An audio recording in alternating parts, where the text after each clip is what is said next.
I am out in Pasadena, California, and I am going to be shooting with the Fuji GFX 50S and the Carl Zeiss Contax Yashica 50mm f1.4. And I'm going to see how this lens does on this big medium format digital camera. So stick with me. Not going to go too deep in the history of the Carl Zeiss 50mm lens, but I am going to mention that it is a 35mm film vintage lens, and it is all manual. I'm adapting it to the Fuji GFX 50S, and we'll see if this lens can cover the whole medium format sensor. Carl Zeiss is really known for their colors and contrast, and I'm really looking forward to see how these images look. All right, so I am back in the studio and I've had a chance to download those images, so let's take a look and see how they turned out. All right, this first image here is the sign that I like using to test all of my vintage lenses for sharpness. So there are a couple of things here that really stand out to me right off the bat. I shot this at f5.6, but yet there's still a lot of vignetting in the corners. And then the other piece here is I'm also seeing bending in the sign and the lines of the metal here. This is a very wide angle for a medium format camera, and you're really starting to see it here. All right, so let's look at this vignetting a little bit more. With this image here, this is at f1.4. The image circle is really showing up here. And when you stop down to f2, it gets a little better. And then at f2.8, a little bit better. Really about f4 is where you start seeing it get a little bit better. f5.6, it's almost gone, but even at f8, we still see it. And it just really doesn't go away. And this is just the downside of using a vintage 35mm lens on a medium format camera.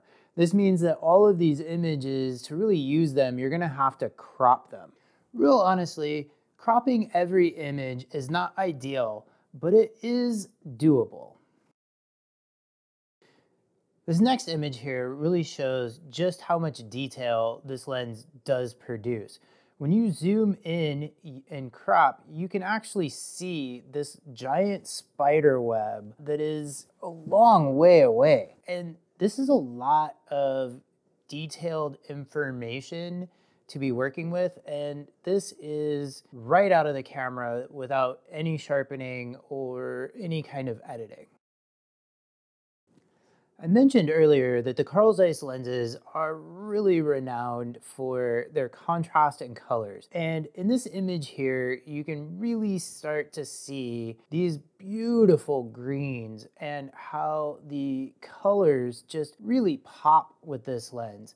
And even this next image, where you can see the graffiti and the bright colors, this lens never disappoints when it comes to the color rendition that it creates.